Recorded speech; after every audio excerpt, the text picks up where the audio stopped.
अगर आप भी एक कॉर्डलेस इम्पैक्ट रिंच लेना चाहते हैं तो यहाँ पर आप देखेंगे 200 Nm तक के टॉर्क से मैंने एक नट को टाइट किया। मैं इस इम्पैक्ट रेंच की सहायता से आसानी से इसे खोल सकता हूँ।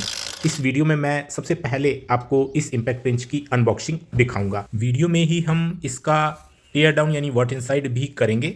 यहाँ पर पैकेज हमें कुछ इस तरह से रिसीव हुआ था और ये इम्पैक्ट रेंच JPT ब्रांड का है। पैकेज को हमने खोला तो आप देखेंगे स्टोरेज बॉक्स में हमें इम्पैक्ट रेंच मिलता है। यहाँ पर मैं आपको बताना चाहूँगा कि कॉर्डलेस टूल्स की बैटरीज मेरे पास पहले से ही थी, इसलिए मैंने बैटरीज नहीं परचेस की है, केवल इम्पैक्ट रेंच ही परचेस किया है और ये काफ़ी सस्ते में मिल गया है। यहाँ पर वारंटी कार्ड हमको मिलता है। वारंटी कार्ड में लिखा है कि केवल आपको इसकी जो मोटर है उसमें ही वारंटी मिलेगी। इसके अलावा ऑपरेशन इंस्ट्रक्शंस मैनुअल हमें साथ में मिलता है, यहाँ पर आप देख पाएंगे।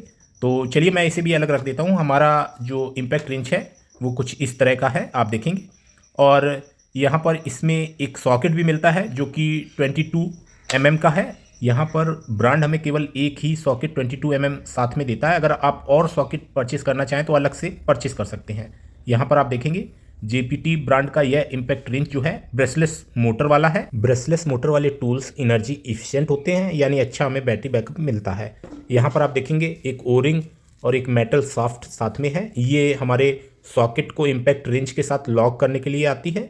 यहाँ पर गलत डायरेक्शन में अगर आप लगाएंगे तो ये नहीं लगेगा। इसको सही होल की डायरेक्शन में आपको सेट करके और यहाँ पर आप सॉकेट को इम्पैक्ट रेंच के साथ लॉक कर सकते हैं। यहाँ पर इस ओरिंग और सॉफ्ट का यही काम है। चूंकि हमने केवल इम्पैक्ट रेंच ही परचेस किया था तो यहाँ पर स्टोरेज बॉक्स में हमें बैटरीज और चार्जर जो अदर एसेसरीज है वो नहीं मिली है। यहाँ पर मैं आपको बताना चाहूँगा कि इम्पैक्ट रेंच में हाई डिस्चार्ज रेट वाली बैटरीज जो है उनका इस्तेमाल किया जाता है। तो नॉर्मल कॉर्डलेस टूल की बैटरीज इम्पैक्ट रेंच में इस्तेमाल नहीं करनी है। चलिए मैं इसे थोड़ा सा आपको एक्सप्लेन कर देता हूँ। यहाँ पर आप देखेंगे दो बैटरीज हैं, एक हमारी नॉर्मल है, दूसरी 10C डिस्चार्ज रेट वाली बैटरी है। ये न्यू बीट की जो बैटरी है ये 10C डिस्चार्ज रेट इसमें लिखा हुआ है। तो इस बैटरी को हम अपने इम्पैक्ट रेंच में इस्तेमाल कर सकते हैं। यहाँ पर आप देखेंगे इस तरह से मैंने इसे लगा दिया है इम्पैक्ट रेंच में और अब मैं यहाँ पर इसकी बटन जो है उसे प्रेस करता हूँ। आगे आप देखेंगे LED लाइट भी ग्लो हो रही है। अच्छा, ये लो लाइट कंडीशन में काम करने के लिए भी उपयोगी है। अब हम जब नट को टाइट करते हैं तो टॉर्क सेटिंग का इस्तेमाल करते हैं। यहाँ पर ये लो टॉर्क सेटिंग है, RPM मोटर के कम होते हैं और ऐसी स्थिति में ये लगभग 50 Nm की टॉर्क से ही नट को टाइट करता है। लेकिन हाई टॉर्क की सेटिंग में ये 150 Nm के टॉर्क से नट को टाइट कर सकता है। अब हम यहाँ पर रिवर्स मोड यानी नट को ओपन करने की स्थिति को समझते हैं। तो इसके लिए आप देखेंगे जब हम इस बटन को प्रेस करते हैं तो ये जो LED इंडिकेटर है एक ये जल जाता है साइड में, आप देखेंगे। तो ये ब्रेक स्टॉप वाला LED इंडिकेटर है। तो इस फीचर से क्या होगा कि नट एक बार ओपन हो गया उसके बाद ये स्टॉप हो जाएगी मशीन। आप ट्रिगर स्विच प्रेस रखेंगे तब भी वो स्टॉप ही रहेगी। तो इस तरह से ब्रेक स्टॉप मोड अगर आप लगा देंगे तो नट जो है जैसे ही ओपन होगा ये रुक जाएगा। तो चलिए अब हम इसका टेयर डाउन करते हैं यानी व्हाट इनसाइड देखते हैं। उसके लिए हमें सबसे पहले इसकी बैटरी जो है उसे रिमूव करना होगा। तो मैंने बैटरी रिमूव कर दी है। इसका जो सॉकेट है उसे भी हम निकाल देते हैं। यहाँ पर आप देखेंगे इसका जो सॉकेट है इसे हम निकाल देते हैं। यहाँ पर मैं आपको बताना चाहूँगा कि इसका जो सॉकेट ड्राइव शाफ्ट है वो 2-in-1 है, यानी इसमें 1/2 इंच वाला जो सॉकेट ड्राइव है वो लगा हुआ है। तो 1/2 इंच सॉकेट भी लग सकते हैं। साथ ही अंदर आप देखेंगे हैक्स बिट्स भी इसमें आप लगाकर और मल्टी यूज़ में इसे ले सकते हैं। चलिए यहाँ पर 4 स्क्रू लगे हैं, इनको हम अनस्क्रू करके इसे बाहर निकालते हैं। तो यहाँ पर स्क्रू ड्राइवर की सहायता से मैं इसे ओपन करने वाला हूँ। आप देखेंगे कि मैंने इसके चारों स्क्रू जो हैं उन्हें अनस्क्रू कर दिया है। इसके बाद ये आगे का पार्ट जो है इसे हम आसानी से बॉडी से अलग कर पाएंगे। यहाँ पर आप देखेंगे कि जो सॉकेट ड्राइव है वो हमारा अलग हो गया है। ये पार्ट आपको अलग दिख रहा होगा, इसी में हमारा सॉकेट जो है वो लगता है। और इस तरह से आप देखेंगे कि यहाँ पर एक प्लास्टिक पार्ट भी लगा हुआ है। यहाँ पर मैं आपको बताना चाहूँगा कि ये जो पार्ट है ये अगर आप मिसयूज़ करते हैं, ऐसी स्थिति में ये ख़राब होता है तो इसे आप रिप्लेस भी कर सकते हैं। अंदर आप देखेंगे ये इम्पैक्ट यूनिट है। यहाँ पर ये पार्ट जो है यहीं से इम्पैक्ट जो है इस सॉकेट ड्राइव सॉफ्ट पे पड़ता है और जिसकी वजह से झटके के साथ ये नट को खोलने में मदद करता है। यहाँ पर इसमें काफ़ी सारे इम्पैक्ट लगातार पड़ते हैं। यहाँ पर ये जो पार्ट है ये नीचे को दबता भी है, लेकिन हाथ से मैं दबाने का प्रयास कर रहा हूँ, ऐसी स्थिति में नहीं दब रहा है। तो इसको मैं निकाल कर आपको दिखाता हूँ। यहाँ पर एक स्प्रिंग जो है वो लोड है और ये पूरी इम्पैक्ट यूनिट जो है इस तरह से काम करती है। यहाँ पर अंदर आप देखेंगे ये इसमें जो मोटर का शाफ्ट है वो आपको दिख रहा होगा और वो हमारा इस इम्पैक्ट यूनिट के साथ कनेक्ट होता है। मैं बैटरी लगाकर आपको मोटर को रोटेट करा के भी दिखाता हूँ। यहाँ पर आप देखेंगे इस तरह से हमने बैटरी जो है उसे लगा दिया है। अब मैं इसकी बटन जो है उसे पुश करता हूँ। आप देखेंगे मोटर की शाफ्ट जो है वो घूमने लगती है। तो इस तरह से मोटर जो है वो रोटेट करती है। तो यहाँ पर इसमें ब्रशलेस मोटर है।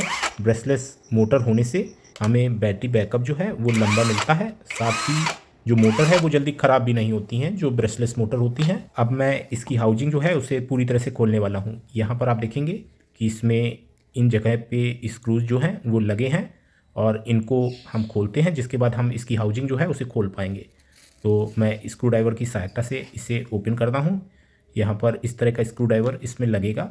मैं सभी स्क्रू जो हैं उन्हें अनस्क्रू कर देता हूँ, जिसके बाद इसकी हाउजिंग जो है उसे हम खोल पाएंगे।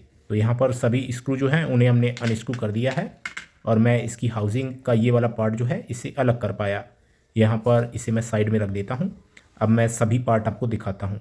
यहाँ पर आप देखेंगे इसमें काफ़ी सारे इलेक्ट्रॉनिक्स लगे हैं। ये इसका जो ट्रिगर स्विच है और इसी के द्वारा इसकी मोटर की स्पीड जो है जितना आप प्रेस करेंगे उतनी ही स्पीड कम ज़्यादा की जा सकती है। यहाँ पर मोटर की डायरेक्शन को रिवर्स और फॉरवर्ड करने के लिए ये प्लास्टिक पार्ट है जो कि स्विच से ही कनेक्ट रहता है।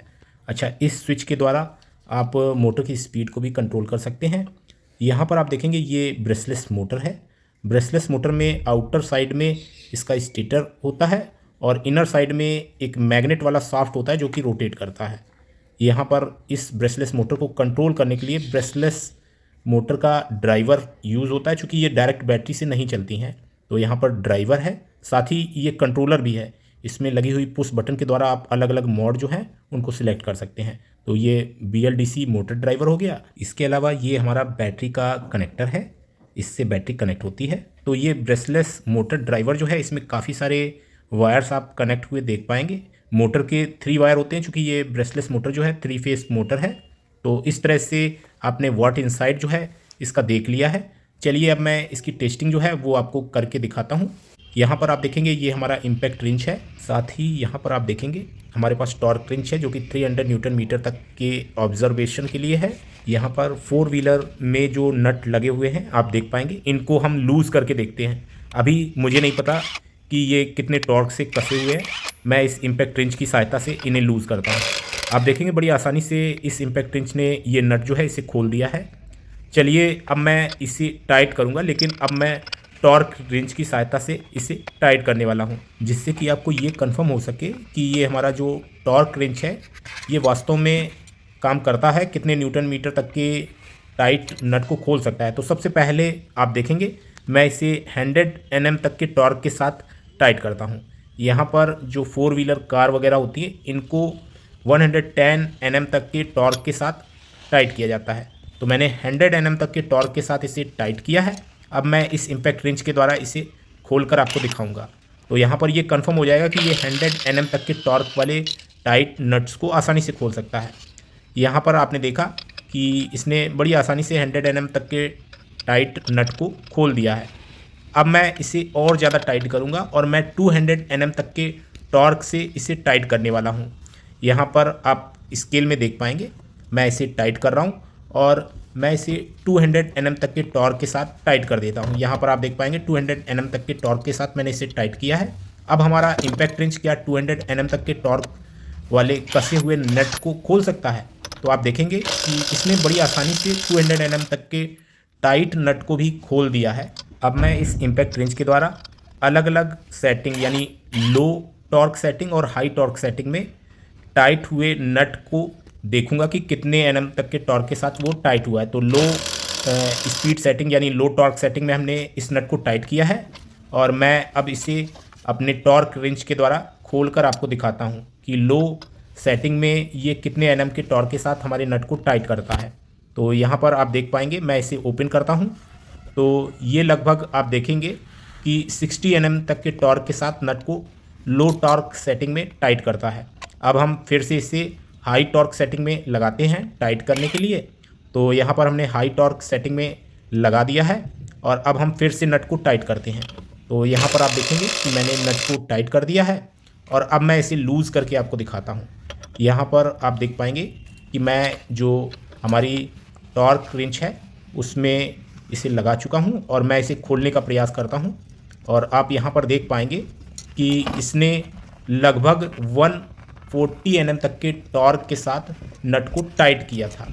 तो इस तरह से आपने इसकी नट को टाइट करने की क्षमता को भी देख लिया है। जेपीटी ब्रांड का ये टॉर्क रेंज 360 एनएम तक का टॉर्क जनरेट करता है। और अगर आप इसे परचेज करना चाहते हैं तो आप विदाउट बैटरी या विद बैटरी भी परचेज कर सकते हैं। मैंने वीडियो के डिस्क्रिप्शन में दोनों के ही लिंक दे दिए हैं। उम्मीद करता हूँ ये वीडियो आपके लिए हेल्पफुल रहेगा। आज के वीडियो में इतना ही। Thanks for watching. Have a nice day.